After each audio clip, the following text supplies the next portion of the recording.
अब आइए साथियों, वर्गीकरण के इस लेक्चर में हम पिछले लेक्चर से आगे बढ़ते हैं। पिछले लेक्चर तक हमने प्रकारात्मक वर्गीकरण में युंग का वर्गीकरण देख लिया था। अब हम आगे बढ़ रहे हैं फ्रीडमैन और रोजनमैन के वर्गीकरण को समझने के लिए। और फ्रीडमैन रोजनमैन जो वर्गीकरण देते हैं वो है टाइप ए, टाइप बी, फिर एक टाइप सी, टाइप डी भी आता है। तो जब भी type A, type B, type C, type D जैसी चीजें आए तो याद रखना फ्रीडमैन रोजनमैन जैसा ही कोई व्यक्ति होगा जिसका क्वेश्चन का आंसर बनेगा। तो सबसे पहले बात करते हैं फ्रीडमैन और रोजनमैन के वर्गीकरण की। इन्होंने जो वर्गीकरण बताया है वो है सबसे पहला टाइप ए। टाइप ए के व्यक्ति कौन होते हैं? तो यह बात याद रखना, टाइप ए के व्यक्ति वो होंगे जो बहुत ज्यादा उत्साही होंगे, बहुत ज्यादा चंचल होंगे, धैर्य की जिनमें हमेशा कमी होगी, हमेशा उनको लगेगा कि काम के बोझ से लदे हुए हैं, बहुत ज्यादा टेंशन में रहेंगे और बहुत ज्यादा हाइपर एक्टिव जो लोग होते हैं वो टाइप ए के अंतर्गत आते हैं। तो टाइप ए के अंतर्गत लिखिए उच्च स्तरीय अभिप्रेरणा, धैर्य की कमी, समय की कमी, काम के बोझ से लदे रहना। ठीक है, ये चार शब्द याद रखने, उच्च स्तरीय अभिप्रेरणा, धैर्य की कमी,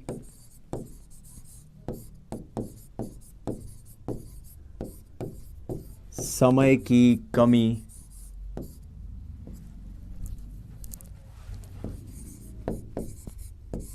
काम के बोझ से लदे रहना। इनसे जुड़ा हुआ एक फैक्ट है जो आपको याद रखना है, रटना है, जिसको आपको कभी भी नहीं भूलना। वो ये कि फ्रीडमैन और रोजनमैन कहते हैं कि जो व्यक्ति टाइप ए व्यक्तित्व वाले होते हैं, उच्च स्तरीय अभिप्रेरणा, जिनमें धैर्य की कमी, समय की कमी, जो हमेशा एक तरह से अशांत और इस तरह से चंचल टाइप के जो लोग होंगे, उन लोगों को एक रोग का खतरा होता है और वो रोग है कोरोनरी हार्ट डिजीज। कौन सा रोग है? Coronary heart disease. ये याद रहेगा आपको, ठीक है? Coronary heart disease. इन्हें उच्च रक्तचाप की शिकायत भी रहती है।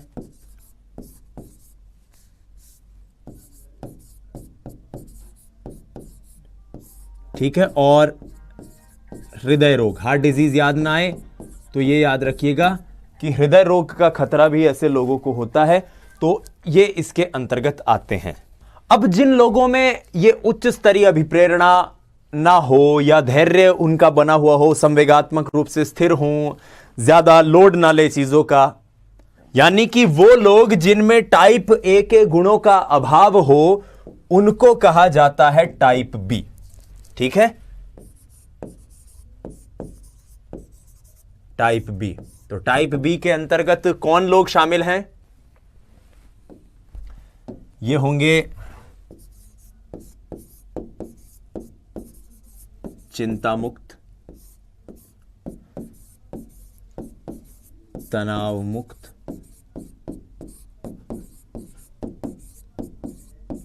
संवेगात्मक रूप से स्थिर। जो लोग चिंता मुक्त हैं, तनाव मुक्त हैं, संवेगात्मक रूप से स्थिर हैं, वो लोग आते हैं टाइप बी में। तो फ्रीडमैन और रोजनमैन के वर्गीकरण में तो आपको टाइप ए और टाइप बी याद रखना है। यानी अगर मैं स्पष्ट शब्दों में कहूं तो टाइप ए का अभाव, टाइप ए का अभाव, याद रहेगी ये बात आपको, टाइप ए का अभाव जिनमें है, ये आपके टाइप बी के अंतर्गत आएंगे। उच्च रक्तचाप, हृदय रोग, कोलेस्ट्रॉल, कोरोनरी हार्ट डिजीज, ये सारी चीजें टाइप ए के अंतर्गत मिलेंगी। बहुत ज्यादा यहां पर ना घबरा हुए, डरे हुए लोग, घबरे हुए, एकदम घबराए हुए, एकदम कि यार ये कर दें वो कर दें, है ना, वो वैसे लोग टाइप ए के अंदर होंगे। और एकदम शांत चित्त वाले जो होंगे वो टाइप बी में। अब इसी के बाद दो टाइप और आ जाते हैं, एक टाइप सी आता है साथियों, एक टाइप डी आता है। टाइप सी जिसने सुझाया था उस व्यक्ति का नाम है मॉरिस। टाइप सी जिसने सुझाया था उस व्यक्ति का नाम क्या है? मॉरिस। टाइप सी किसके द्वारा सुझाया हुआ है? मॉरिस के द्वारा। ठीक है। ऐसे लोगों में जो क्वालिटीज होती हैं वो क्या होती हैं? ये सहयोगी होंगे, विनीत होंगे और धैर्यवान होंगे। ज्यादातर यही शब्द इसके लिए पूछे जाते हैं। तो टाइप सी में सहयोगी, विनीत और धैर्यवान, ये चीज हमें जाननी है। टाइप सी को लेकर एक चीज आपको रटनी है, वो ये कि सी मतलब कैंसर। कैंसर के प्रति प्रवणता। ऐसे लोगों को कैंसर होने का खतरा रहता है। ठीक है। तो जो सहयोगी है, विनीत है, धैर्यवान है, ऐसे लोग कौन से होंगे? ठीक है, टाइप सी। फिर एक आता है टाइप डी। डी से दो नाम याद रखने हैं।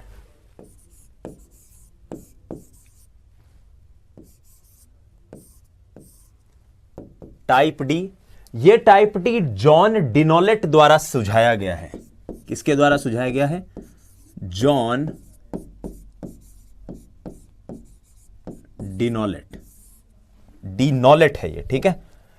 वो अब सिंपल सी बात है, सही के अंदर सहयोगी, विनीत, धैर्यवान, तो डी में वो जिनमें टाइप सी का अभाव हो।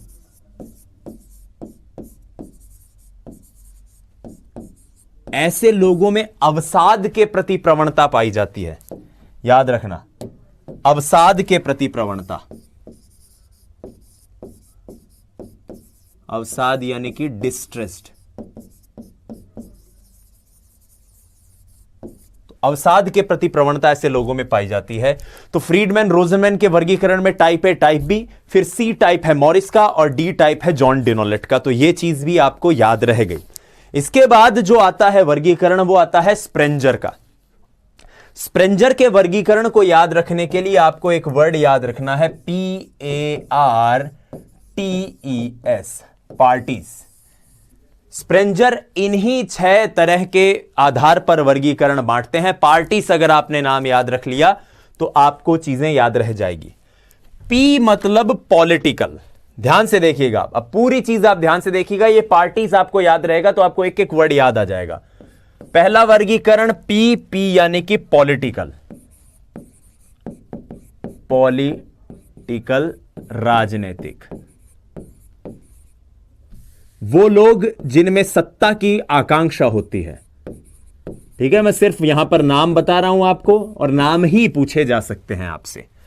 दूसरा ए बताया है मैंने। ठीक है, ए मतलब होता है एस्थेटिक। वहां एस्थेनिक था, क्रेशमर में एस्थेनिक था, ये एस्थेटिक है। ASTHETIC, एस्थेटिक यानी कि सौंदर्य बोधि, यानी वो जिनमें सौंदर्य के प्रति लालसा हो, सौंदर्यात्मक पहलू को लेकर जो आनंदित होते हैं। आर मतलब रिलीजियस। रिलीजियस मतलब धार्मिक, जो धर्म कर्म में रुचि लेने में ज्यादा रुचि लेते हो। चौथे नंबर पर क्या है? PART। टी मतलब थ्योरिटिकल, सैद्धांतिक, जो ज्ञानवर्धन में ज्यादा भूमिका निभाते हो। थ्योरिटिकल यानी कि सैद्धांतिक। फिर ई मतलब इकोनॉमिकल। ठीक है,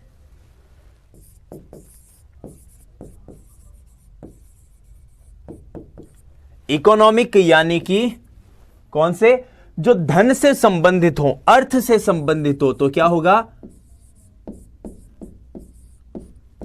आर्थिक। और छठे नंबर पर क्या है? एस मतलब सोशल। सोशल यानी कि सामाजिक।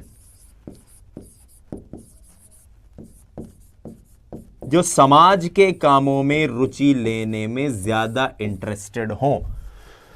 तो यहां पर पार्टीज के जरिए आप पूरा स्प्रेंजर का वर्गीकरण समझ सकते हैं।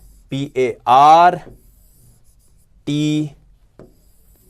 E for economical and S मतलब सामाजिक यानी कि सोशल। तो ये हमने स्प्रेंजर का वर्गीकरण देखा और इसके जरिए हमने चीजों को समझने की, जानने की कोशिश करी।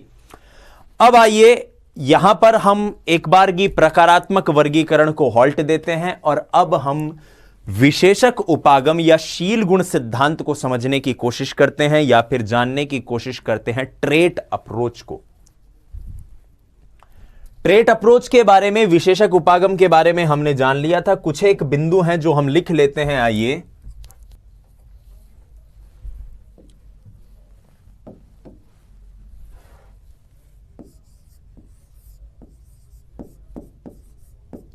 विशेषक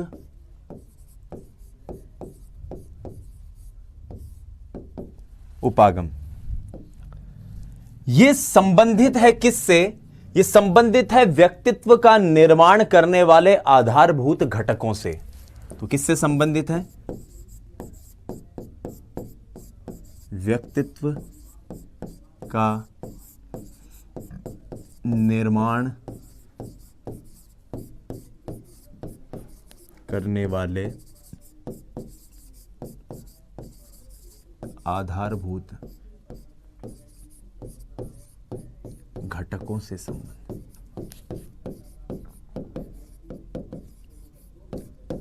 और ये उन तत्वों की खोज करता है, ये उन तत्वों की खोज करता है जिनसे व्यक्तित्व का निर्माण हो। तो ठीक है,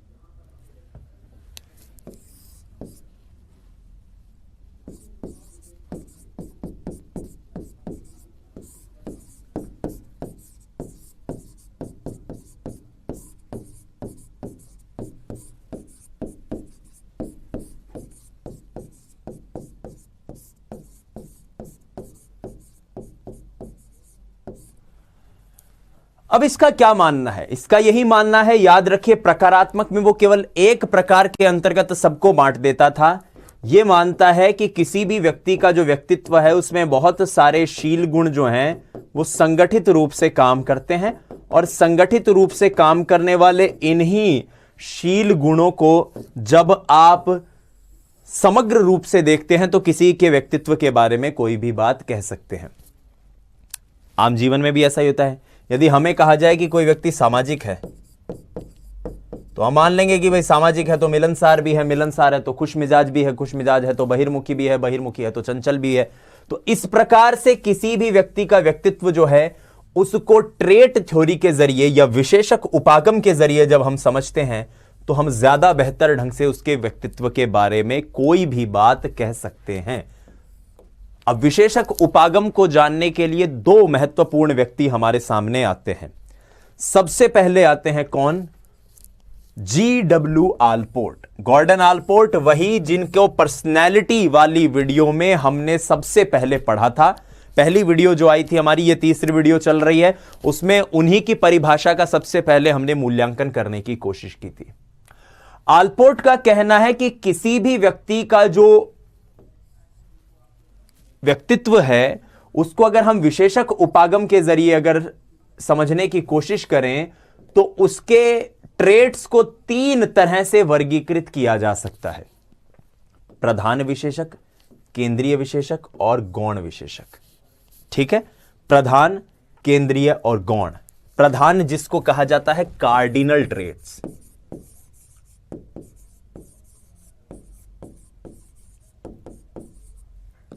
ठीक है।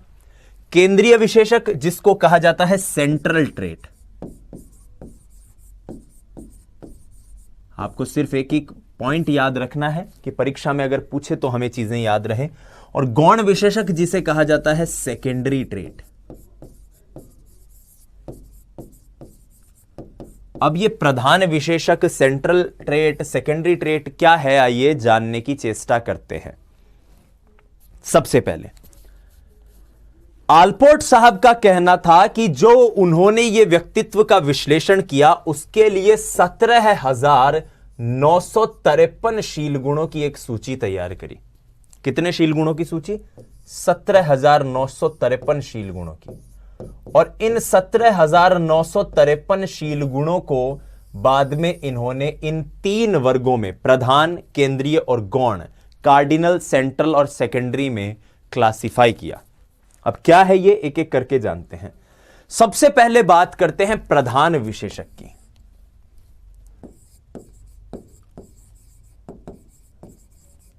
Cardinal trait.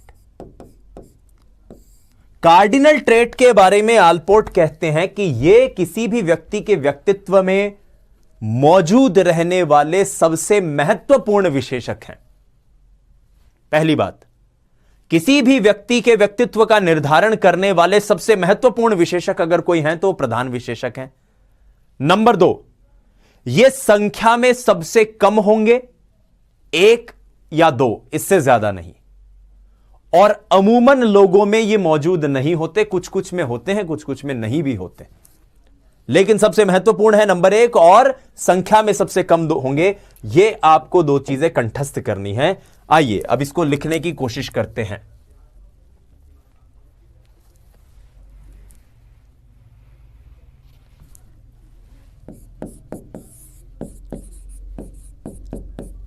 व्यक्तित्व के निर्माण में सबसे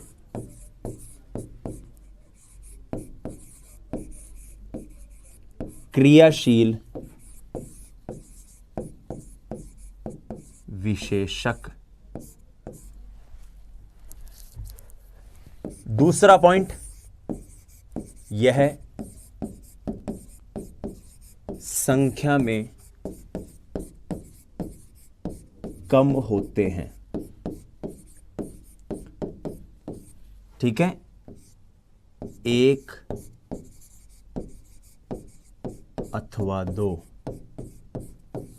और ये किसी व्यक्ति के व्यक्तित्व के साथ ऐसे जुड़े हुए होते हैं कि इन्हीं गुणों के आधार पर उसके व्यक्तित्व की कल्पना की जा सकती है और इन्हीं गुणों को उसके व्यक्तित्व का पर्याय माना जा सकता है। जैसे मान लो गांधी जी।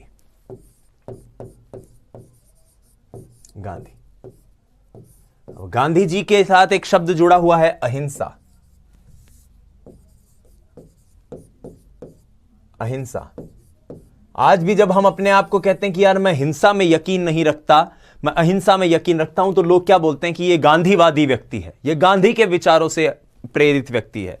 तो जब आप ऐसे सोचो कि एक अहिंसा जैसा गुण गांधी जी की पहचान बन गया और गांधी जी अहिंसा के गुण की पहचान बन गए, तो यह एक तरह का प्रधान विशेषक है कि जिसके अभाव में व्यक्तित्व की कल्पना नहीं की जा सकती और इस गुण से समग्र रूप से उस व्यक्ति के व्यक्तित्व का निर्धारण किया जा सकता है।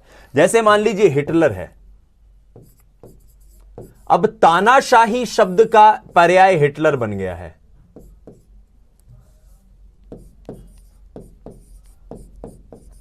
तानाशाही, हिटलर से बड़ा तानाशाह कौन हुआ? कोई नहीं। जैसे मान लीजिए भगवान श्री राम हैं। अब भगवान श्री राम के लिए हम इस्तेमाल करते हैं शब्द मर्यादा पुरुषोत्तम। मर्यादा में तो हम भी रहते हैं, आप भी रहते हैं, हम सब लोग रहते हैं, लेकिन मर्यादा की पराकाष्ठा कैसी? श्री राम जैसी। तो ये एक गुण भगवान श्री राम के गुण को आप परिलक्षित कर सकता है। आप मदर टेरेसा के गुण की बात करें तो ममता, ममत्व अगर हम बात करें तो इस तरह के जितने भी गुण हैं उनके आधार पर आप किसी भी व्यक्ति के व्यक्तित्व को परिभाषित कर सकते हो। महाराणा प्रताप, आपने कहा देशभक्ति, तो इस तरह के जितने भी गुण हैं कि एक गुण के आधार पर आप किसी व्यक्ति के व्यक्तित्व को परिभाषित कर सकें, वो क्या कहलाता है? प्रधान गुण या प्रधान विशेषक। एक लाइन जो अभी हमने यहां पर लिखी है इसको कंक्लूड कर लेते हैं कि व्यक्ति के नाम से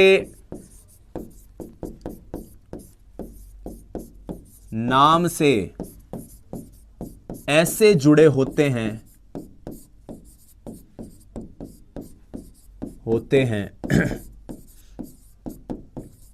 कि इन्हीं के आधार पर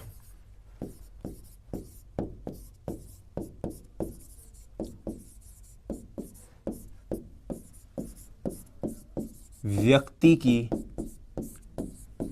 पहचान होती है।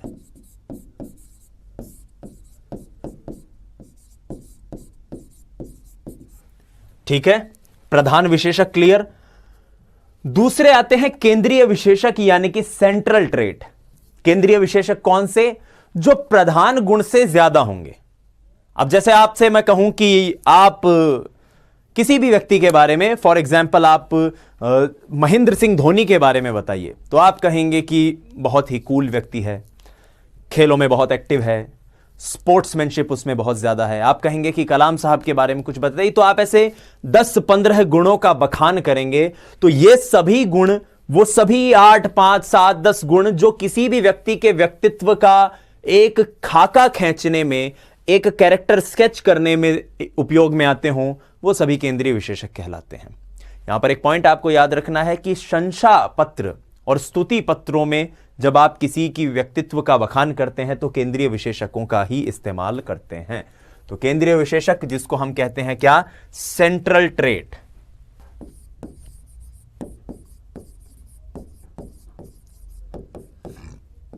सेंट्रल ट्रेट के बारे में लिखते हैं, आइए तो लिखिए,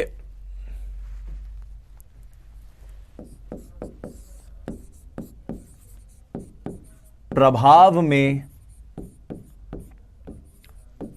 कम व्यापक किंतु सामान्यीकृत प्रवृत्तियां, वो प्रवृत्तियां जो प्रभाव में ज्यादा, कार्डिनल से तो कमजोर ही होंगी ना, कार्डिनल जितनी प्रभावी थोड़ी होंगी। लेकिन भाई महात्मा गांधी के अंदर केवल अहिंसा का गुण ही थोड़ी था, महात्मा गांधी में लीडरशिप भी गजब की थी। महात्मा गांधी में किसी से डरने का, मतलब डरना नहीं, किसी से अभय रहने का, निर्भय रहने का, सच्चाई का गुण भी था। तो ये सारी चीजें किसी के व्यक्तित्व को और ज्यादा डिटेल में जानने के काम आती हैं। ठीक है, प्रभाव में कम व्यापक किंतु सामान्यीकृत प्रवृत्तियां। ठीक है, इनके आधार पर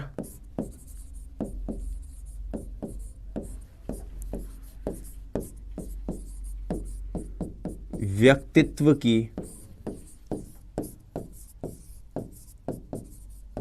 विवेचना की जा सकती है। किसी के व्यक्तित्व को अगर जानना हो, किसी के व्यक्तित्व को अगर समझना हो, तो इसके आधार पर आप समझ सकते हो। तीसरा पॉइंट जो यहां पर आता है वो ये, उसको आप जरूर याद रखिएगा,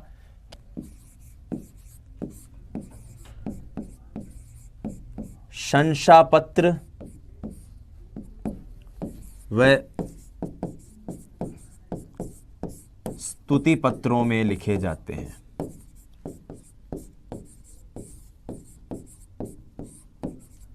जैसे मेहनती है, ईमानदार है, कर्तव्यनिष्ठ है, सत्यनिष्ठ है, सीधा है, स्ट्रिक्ट है, सच्चा है। इस तरह से जब हम 5-7 गुणों के अंदर किसी के व्यक्तित्व को डिफाइन करते हैं तो वो केंद्रीय विशेषक होते हैं।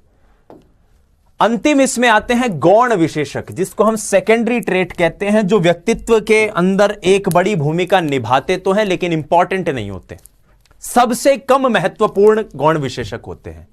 क्योंकि ये किसी के व्यक्तित्व में होंगे जरूर, लेकिन इसके आधार पर आप व्यक्तित्व का आकलन नहीं कर सकते। अब आइए कैसे समझने की कोशिश करते हैं। सेकेंडरी ट्रेट, सेकेंडरी ट्रेट के बारे में जानने की कोशिश करते हैं। तो 3 चीजें,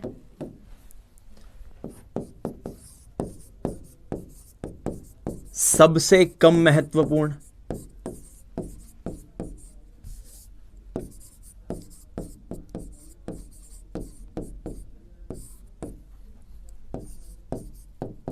संगत और अर्थपूर्ण। सबसे कम महत्वपूर्ण है, सबसे कम संगत है और सबसे कम अर्थपूर्ण है। ठीक है, सबसे कम महत्वपूर्ण, सबसे कम संगत, सबसे कम अर्थपूर्ण। व्यवहार में यदा कदा परिलक्षित होंगे, व्यवहार में यदा कदा परिलक्षित होंगे। इनके होने, ये इंपॉर्टेंट लाइन है, या नहीं होने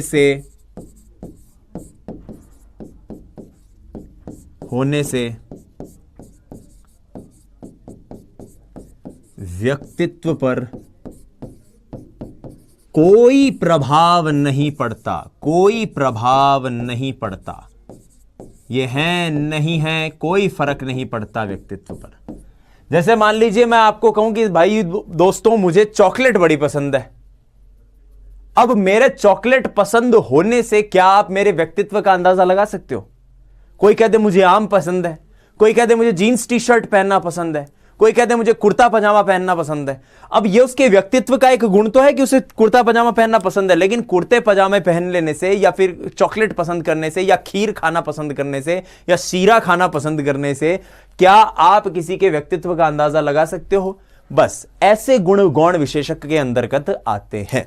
क्लियर? तो हमने यहां पर विशेषक उपागम के अंतर्गत गॉर्डन आलपोर्ट का वर्गीकरण देखा। अब गॉर्डन आलपोर्ट के वर्गीकरण के बाद आते हैं किसके वर्गीकरण पर? एक ऐसे व्यक्ति के वर्गीकरण पर जिनका नाम होता है रेमंड कैटल। रेमंड कैटल, जिन्होंने आलपोर्ट की करीब 4500 शील गुणों की सूची का अध्ययन किया और फिर अपने आधार पर उन्होंने अपने पर्सनैलिटी फैक्टर का निर्माण किया। कैटल से जुड़े हुए प्रश्नों में एक संख्या है जो आपको काफी ज्यादा पूछी जाती है और उस संख्या का इस वक्त आपके स्क्रीन पर है 16। अब ये 16 क्या है, क्या व्यक्तित्व कारक प्रश्नावली है? आइए एक एक करके समझने की कोशिश करते हैं, चेष्टा करते हैं। तो पहला पॉइंट यहां पर आता है कैटल के बारे में कि कैटल ने आलपोर्ट के 4500 शील गुणों की सूची का अध्ययन किया। यह पॉइंट आपको याद रखना चाहिए, ठीक है? आलपोर्ट के 4500 शील गुणों का अध्ययन, और इसके बाद उन्होंने क्या कहा कि व्यक्तित्व को 4500 नहीं बल्कि 16 प्रमुख शील गुणों में विभाजित या विभक्त किया जा सकता है। तो 16 प्रमुख गुण उन्होंने बताए और इसी के आधार पर उन्होंने 16 पर्सनैलिटी फैक्टर, अपनी जो व्यक्तित्व कारक प्रश्नावली है, ठीक है, उसकी बात कही। ठीक है, तो 16 व्यक्तित्व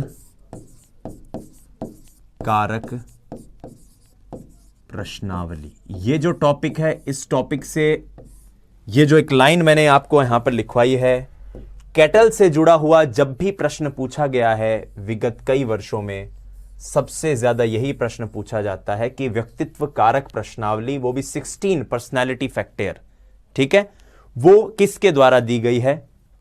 रेमंड कैटल के द्वारा। अब एक चीज यहां पर और ध्यान में रखना है कि हम यहां तो इसको पढ़ ही रहे हैं विशेषक उपागम में, अगली वीडियो में जब हम व्यक्तित्व का मूल्यांकन, मापन, वो सब पढ़ेंगे, व्यक्तित्व के परीक्षण पढ़ेंगे, तब भी हम कैटल को समझने की कोशिश करेंगे। तो कैटल क्या बात कहते हैं? कैटल कहते हैं कि इन व्यक्तित्व के इन शील गुणों को दो तरह से विभक्त किया जा सकता है, दो तरह से विभाजित किया जा सकता है। तो शील गुण जो हैं, ट्रेट जो हैं, वो दो प्रकार के हो सकते हैं।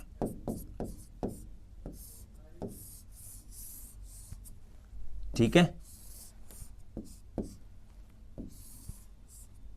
कितने प्रकार के हो सकते हैं? शील गुण दो प्रकार के हो सकते हैं, एक तो हो सकते हैं मूल गुण और एक दूसरे हो सकते हैं सतही गुण। तो पहला मूल गुण, जिसको हम कहते हैं क्या? Source trait. ये याद रखिएगा शब्द, मूल गुण को क्या कहा जाता है? Source trait.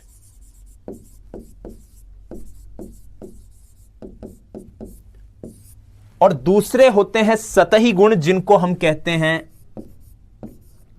Surface trait.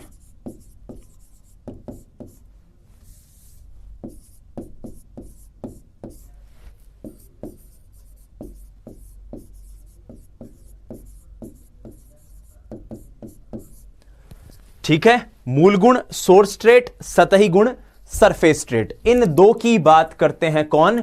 Cattle साहब। तो आलपोर्ट के जो 4500 शील गुणों का अध्ययन करके जिन 16 गुणों की बात उन्होंने कही उसको समझते हैं। अब इनके ऊपर एक एक दो दो लाइन अगर बाई चांस परीक्षा में कुछ पूछ ले हमसे तो हमें यह पता होना चाहिए। सबसे पहले जानते हैं आइए मूल गुणों के बारे में। तो पहला पॉइंट,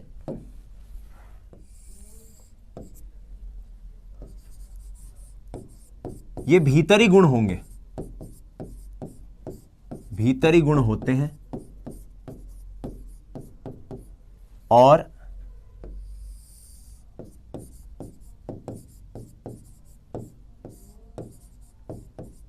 संख्या में कम होते हैं।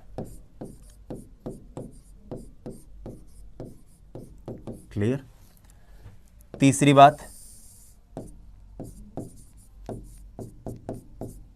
व्यक्तित्व का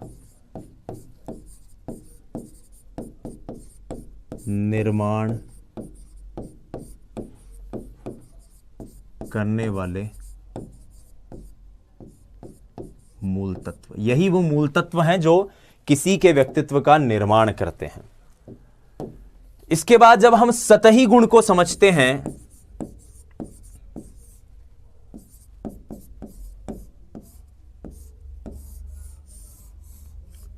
तो सतही गुण के बारे में पहला पॉइंट तो यह जानते हैं, मूल विशेषकों की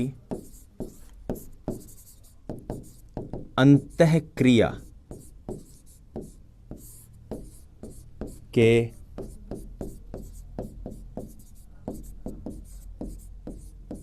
परिणाम स्वरूप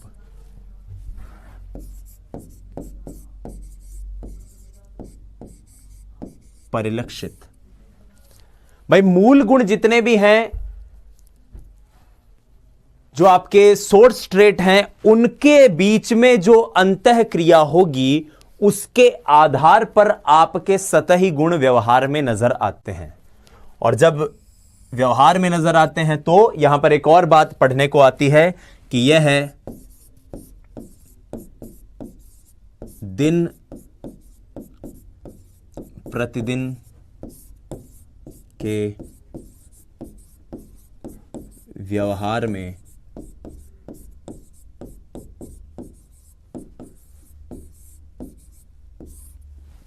परिलक्षित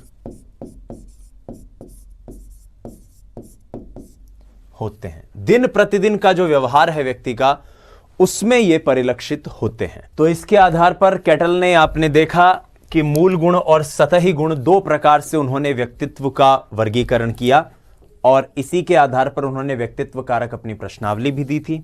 अब आइए एक हल्की सी नजर डाल देते हैं उन सब गुणों पर, वो जो 16 फैक्टर्स उन्होंने बताए हैं। देखिए, व्यक्तित्व का गुण और उसका परस्पर विरोधी व्यक्तिगत गुण जो है, याद नहीं करना है, आपके नोट्स में भी ये नहीं मिलेगा, लेकिन आपको, और कभी परीक्षा में पूछा भी नहीं जाएगा, लेकिन हल्का सा आपको एक पता होना चाहिए। जैसे कोई भावुक और संवेगात्मक रूप से अस्थिर है तो उसका विरोधी गुण क्या है? शांत संवेगात्मक रूप से स्थिर। विवेकशील अविवेकपूर्ण, स्वयं में सीमित मेलजोल वाला, दबंग दृढ़ता का अभाव, सादा और संयमी मस्तमौला, अंतरात्मा से प्रेरित स्वहित से प्रेरित, शर्मीला साहसी, नाजुक सख्त, शंकालु विश्वास करने वाला, व्यवहारशील कल्पनाशील, चालाक हेराफेरी वाला या सीधा, आत्मविश्वासी या फिर शंकित, रूढ़िवादी प्रगतिशील, दूसरों पर निर्भर आत्मनिर्भर, अनुशासनहीन स्वानुशासित, चिंतामुक्त और चिंतित बेचैन। तो ये बड़ा सिंपल सा एक वर्गीकरण है। इनके ये 16 नाम आपको याद नहीं रखने हैं, जबकि ये जरूर याद रखना है कि ये 16 है संख्या में। और मूल गुण और सतही गुण की बात करता है। सतही गुण दिन प्रतिदिन के व्यवहार में परिलक्षित होंगे और दिन प्रतिदिन के व्यवहार में जो 2-3 चीजें आपने देखी उनके आधार पर फिर आप बोलते कि अच्छा ये व्यक्ति रोज मिलता है तो नमस्कार भी करता है, ये व्यक्ति मंदिर जाता है धार्मिक भी है। तो इसका मतलब मंदिर जाना एक व्यवहार है और धार्मिक होना आपने उसके जरिए कोई चीज परिलक्षित करी। तो इस तरह से मूल गुण और जो सतही गुण है वो किसी के व्यक्तित्व की विवेचना में अपनी भूमिका निभाते हैं। अब इसके अंतर्गत एक नाम और पढ़ते हैं जो है आइजेंक का सिद्धांत, हेंस आइजेंक का सिद्धांत। हेंस आइजेंक का सिद्धांत पढ़ना इसलिए भी जरूरी होता है क्योंकि इसके अंतर्गत जो बात इन्होंने कही वो बात पहले टाइप थ्योरी में युंग कर चुके थे। युंग ने टाइप थ्योरी में क्या कहा कि दो प्रकार का व्यक्तित्व आप देख सकते हो, एक है अंतर्मुखी और दूसरा है बहिर्मुखी, हाँ या ना। लेकिन आइजेंक ने कहा कि युंग भाई साहब आप कह रहे हो एक टाइप है अंतर्मुखी एक टाइप है बहिर्मुखी, यह बात अपने गले नहीं उतरी। बोला क्यों? वो इसलिए कि अंतर्मुखी और बहिर्मुखी कोई अलग अलग पैमाना नहीं है, एक ही प्रकार के व्यक्तित्व के दो बिल्कुल विरोधाभासी पोल हैं। व्यक्तित्व तो उसका एक जैसा ही है, उसका एक टाइप हो गया अंतर्मुखी और दूसरा हो गया बहिर्मुखी, तो ये दोनों अलग अलग कहां हुए? भाई कोई व्यक्ति पार्टी में जा रहा है तो आप उसे बहिर्मुखी कह दोगे और पार्टी में नहीं जा रहा है तो आप उसे अंतर्मुखी कहोगे, लेकिन उसका बाहर जाना आना ये तो एक ही चीज हुई ना। इसका एक सिरा तो अंतर्मुखी है, दूसरा सिरा बहिर्मुखी है, तो आप इनको अलग अलग क्यों कह रहे हो? तो इसके आधार पर, इसी थॉट के आधार पर आइजेंक ने अपना सिद्धांत प्रस्तुत किया या व्यक्तित्व का अपना वर्गीकरण प्रस्तुत किया। तीन तरह की उनके अंदर उसमें चीजें हम देखते हैं। सबसे महत्वपूर्ण बात यह है कि आइजेंक के सिद्धांत को वैसे तो हम विशेषक उपागम के अंतर्गत पढ़ा करते हैं, लेकिन कुछ मनोवैज्ञानिकों का यह भी मानना है कि आइजेंक का यह सिद्धांत टाइप थ्योरी और ट्रेट थ्योरी का एक तरह से समन्वित स्वरूप है, एक तरह से कोऑर्डिनेटेड फॉर्म है। टाइप थ्योरी की और ट्रेट थ्योरी की कोऑर्डिनेटेड फॉर्म है क्या? आइजेंक का ये सिद्धांत। अब आइए इसको समझने की चेष्टा करते हैं। तो पहली बात, जैसा कि मैंने बता दिया कि आइजेंक के सिद्धांत में दो परस्पर विरोधी स्थितियों को उन्होंने एक साथ रखा। अब इसके आधार पर उन्होंने तीन तरह से वर्गीकृत किया व्यक्तित्व को, तीन प्रकार बताए व्यक्तित्व के। आइए जानते हैं।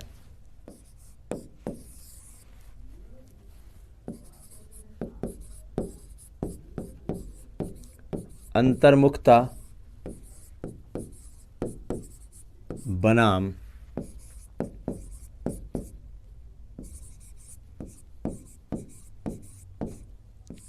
बहिर्मुखता।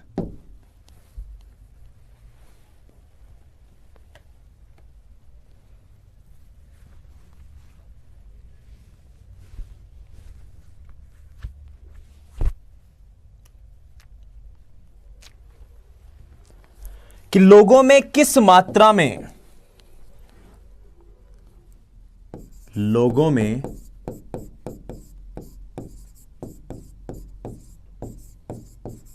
किस मात्रा में सामाजिकता अथवा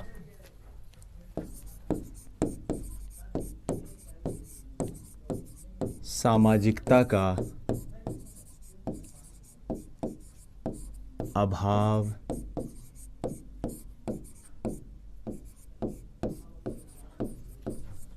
पाया जाता है।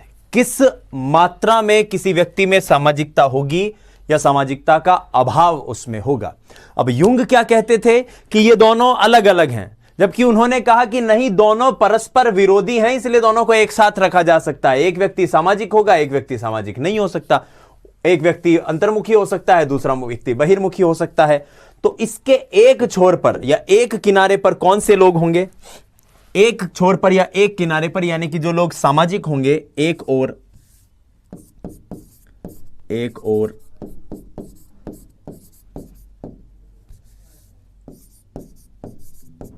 सक्रिय,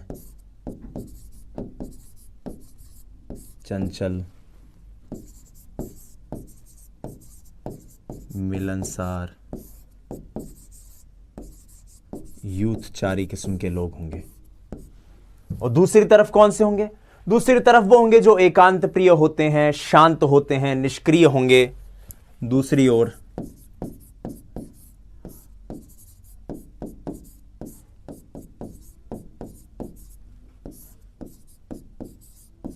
एकांत प्रिय, शांत, शर्मीले आदि। सिंपल सी बात है, आपको याद रखने हैं ये नाम, अंतर्मुखता बनाम बहिर्मुखता, इंट्रोवर्जन वर्सेस एक्स्ट्रावर्जन। दूसरा जो हेंस आइजेंक में हम पढ़ते हैं, एक तो हमने अभी पढ़ ही लिया, दूसरा हम जो पढ़ते हैं वो आता है तंत्रिका तापिता बनाम सामवेगिक स्थिरता। तंत्रिका तापिता बनाम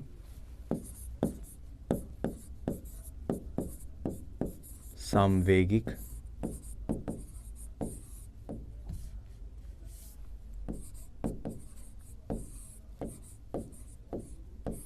स्थिरता। तंत्रिका तापिता बनाम सामवेगिक स्थिरता, यह आइजेंक के सिद्धांत का दूसरा वर्गीकरण है।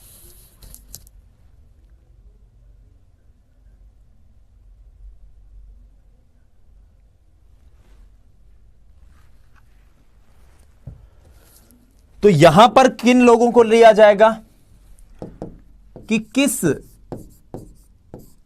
स्तर तक लोग अपने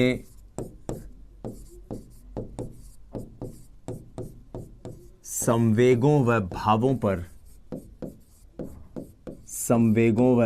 पर नियंत्रण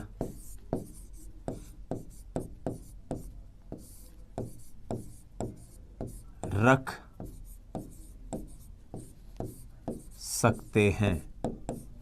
लोग अपने संवेग और भाव पर किस हद तक नियंत्रण रख सकते हैं। तो तंत्रिका तापिता से ग्रस्त एक तरफ कौन से लोग होंगे? जो तंत्रिका तापिता से ग्रस्त होंगे,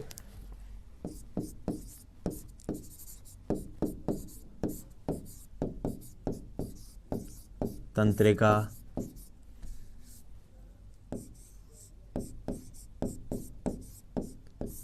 तापिता से ग्रस्त। तो ऐसे लोग कैसे होंगे? चिड़चिड़े, अति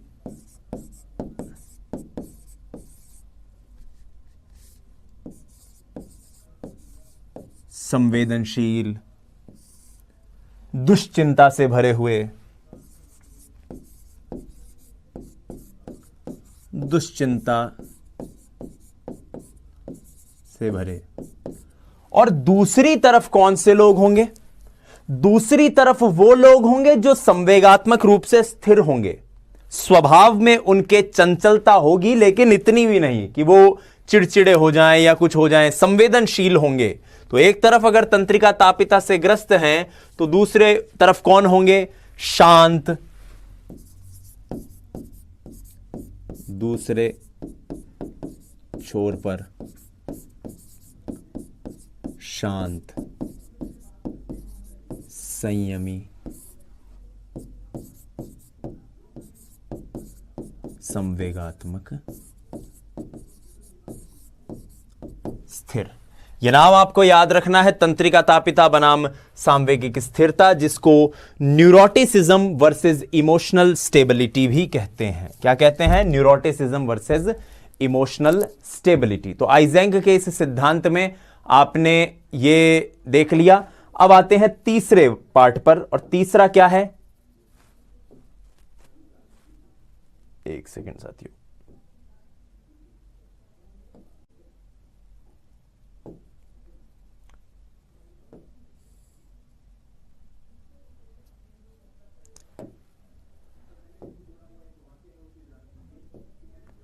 तीसरा जो है इनका वो है मनस्तापिता बनाम सामाजिकता। ठीक है, आइए उसके बारे में बात कर लेते हैं। मनस्तापिता बनाम सामाजिकता, साइकोटिसिज्म वर्सेस सोशिएबिलिटी।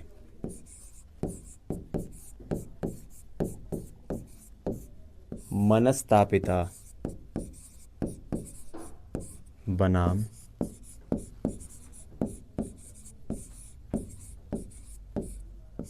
सामाजिकता। तो सामाजिकता का गुण या समाज से एक तरह से समन्वय स्थापित करने का, कोऑर्डिनेट रखने का गुण जो है वो किस हद तक है, तो यही जानना है हमें। सामाजिकता का गुण, तो एक तरफ कौन से लोग होंगे, एक और समाज विरोधी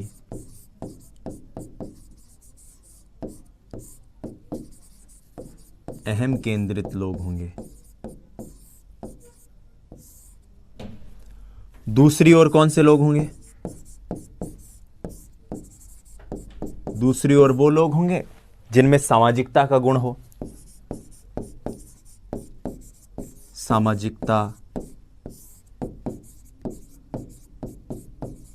नैतिकता आदि, विश्वसनीयता, और ये सब गुण जिसमें होंगे। तो यहां पर भी आपको साइकोटिसिज्म वर्सेस सोशिएबिलिटी, ये तीसरा टाइप है, याद रखना है।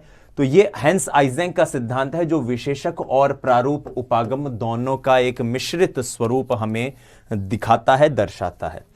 आइए अब इस पूरे डिस्कशन को एक बार रिवाइज करते हैं, जो पिछले 2 लेक्चर्स में हमने पढ़ा, समझा। हमने जाना कि व्यक्तित्व को किस प्रकार से टाइप थ्योरी और ट्रेट थ्योरी में बांटा गया है, और एक प्रकारात्मक वर्गीकरण है, दूसरा विशेषक वर्गीकरण है। प्रकारात्मक वर्गीकरण में सबसे पहले वर्गीकरण आता है हिपोक्रेटस का, जिसको सबसे प्राचीन वर्गीकरण भी कहा गया है, जो 4 तरह के पित्त की बात करते हैं, पीला पित्त, काला पित्त, रक्त और कफ। उसके अंतर्गत शारीरिक जो शक्तिशाली संवेगात्मक कमजोर होगा वो पीले पित्त वाला होगा, संवेगात्मक स्थिर शारीरिक कमजोर होगा फ्लेग्मेटिक, सेंग्युआइन रक्त वे सब कुछ उसमें सारी चीजें स्थिर होंगी, और मेलनकोहलिक में सभी अस्थिर होगी, इसलिए इसको विवादी भी कहते हैं। शेल्डन एंडोमॉर्फिक, एक्टोमॉर्फिक, मीजोमॉर्फिक में बांटते हैं। वहीं क्रेशमर पिकनिक, एस्थेटिक, एथलेटिक और डायप्लास्टिक की बात करते हैं। उसके बाद युंग बहिर्मुखी, अंतर्मुखी, इन 2 भागों में विभक्त करते हैं। युंग के बाद हमने जाना था उभयमुखी, जिसमें दोनों चीजें हैं। फ्रीडमैन, योजनमैन, जो आज की वीडियो में हमने देखा, टाइप ए, टाइप बी। उसके बाद टाइप सी मॉरिस का सुझाव हुआ, जो कैंसर के प्रति प्रवण होंगे, और टाइप डी जॉन डिनोलेट का, जिसमें डिस्ट्रेस्ट, अवसाद के प्रति प्रवण था। स्प्रेंजर पार्टीज आपको याद रखना है स्प्रेंजर के लिए, पॉलिटिकल, एस्थेटिक, रिलीजियस, थ्योरेटिकल और इकोनॉमिक और सोशल। उसके बाद हमने विशेषक उपागम देखा। विशेषक उपागम में सबसे पहले हमने गॉर्डन आलपोर्ट को समझा। प्रधान विशेषक, केंद्रीय विशेषक और गौण विशेषक। प्रधान जो संख्या में 1 या 2 होंगे, लेकिन व्यक्तित्व को सबसे महत्वपूर्ण रूप से यही परिभाषित करते हैं, जैसे गांधी, अहिंसा। केंद्रीय विशेषक 8, 10, 5 होंगे, जिनके जरिए किसी के व्यक्तित्व का कैरेक्टर स्केच बनाया जा सकता है, और गौण विशेषक जो हो ना हो फर्क नहीं पड़ता। उसके बाद हमने जाना कैटल का, जो कि 16 प्रमुख गुणों की बात करते हैं, मूल गुण और सतही गुण। कैटल मूल गुण जो हैं वो भीतरी होंगे, संख्या में कम होंगे, व्यक्तित्व के निर्माण करने वाले मूल तत्व हैं, जबकि सतही गुण दिन प्रतिदिन के व्यवहार में परिलक्षित होंगे, और इन्हीं के आधार पर आप उसके मूल गुण के बारे में बता सकते हैं। उसके बाद हमने हेंस आइजेंक का वर्गीकरण देखा। हेंस आइजेंक अपने वर्गीकरण में अंतर्मुखता बनाम बहिर्मुखता की बात करते हैं। उसके बाद तंत्रिका तापिता बनाम सामवेगिक स्थिरता की बात करते हैं, और मनस्तापिता बनाम सामाजिकता की बात करते हैं। तो यहां पर हमने व्यक्तित्व के जो वर्गीकरण की बात करी उसको समझा। बहुत बहुत धन्यवाद, आप इस लेक्चर से जुड़े। अगली वीडियो में आपको व्यक्तित्व का जो परीक्षण है व्यक्तित्व के महत्वपूर्ण, उनके बारे में जानने को मिलेगा, जिसमें आत्म प्रतिवेदन तकनीक है, रोरशा की तकनीक है, टैट है, कैट है, ये सारी चीजें देखने को मिलेगी। और एक लेक्चर आपके लिए है प्योरली डेडिकेटेड सिगमंड फ्राइड के मनोविश्लेषणवाद का। तो ये 2 लेक्चर्स आप जरूर देखिएगा। धन्यवाद। जय हिंद, वंदे मातरम। स्वस्थ रहिए, मस्त रहिए, अपनी तैयारी में व्यस्त रहिए। नमस्कार।